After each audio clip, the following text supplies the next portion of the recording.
Hi, this is Aaron with Access Property Management. Today in this video I'm going to talk about buying, rehabbing, and then renting a property in Kalamazoo.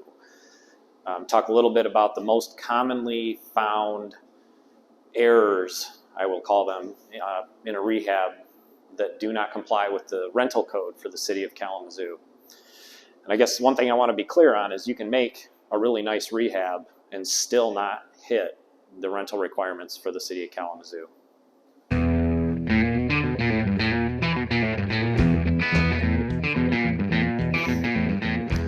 So the first and probably the most common issue I run into are outlets.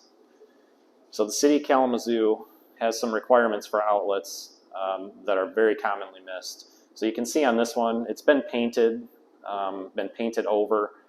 That's a no-no. It is a 3-prong outlet with a ground wire, and in this case, it does test properly.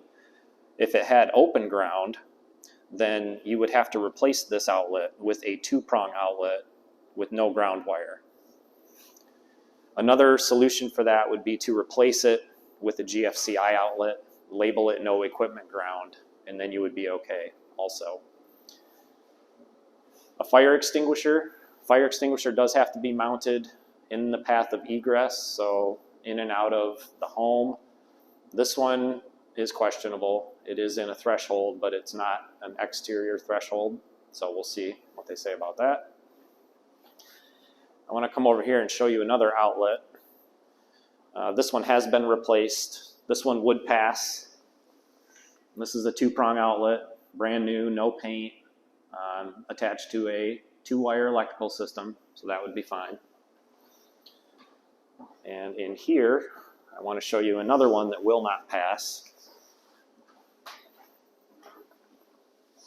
This is a 2-prong electrical outlet, however, it's been painted.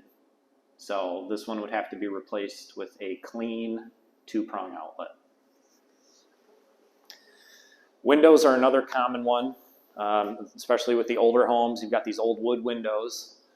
So this house has been painted recently, and the windows have been painted shut. And I did check several of them, and I believe all of them, unfortunately, are painted shut. So these will have to be probably cut out with a knife so that they open freely. And also, this one you can see no longer has the window weights. These have been removed some time ago.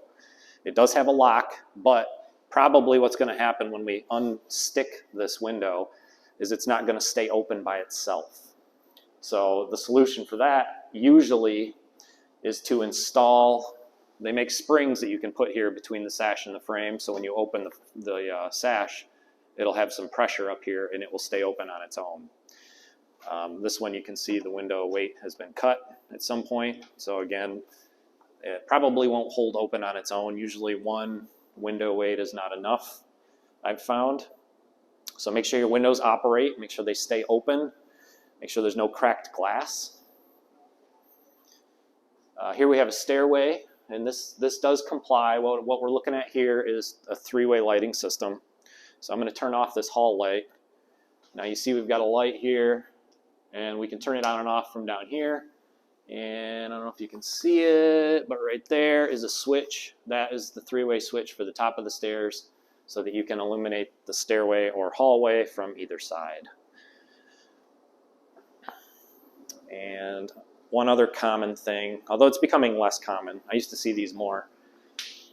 This is a P-trap, which is legal. This will pass. But if it was an S-trap, it would have to be changed to a P-trap. So an S-trap, basically, you would have a full loop here before the drain either went down or connected to the drain out. And if it was an S-trap, the city would require for a rental that it be changed to a P-trap like this. So you'd want to check the kitchen and the bathrooms to make sure that all the drains are proper. The last thing you'd check would be the exterior. Common to have peeling paint on the siding, on the windows, things like that. These are all items, very common items, that you will want to make sure that your contractor is aware of, in addition to the rest of the rental code. We'll put a link in the description There's a PDF form the city has online, very good, shows all the common issues, more than we've covered here in this video, that your contractor should be aware of when they're doing the rehab, because if they don't do it during the rehab, you're just going to have to do it later after the city inspects the property. Hope you enjoyed the video. I hope it was helpful. Please subscribe to our channel. We're always coming out with new content, and we'll see you next time.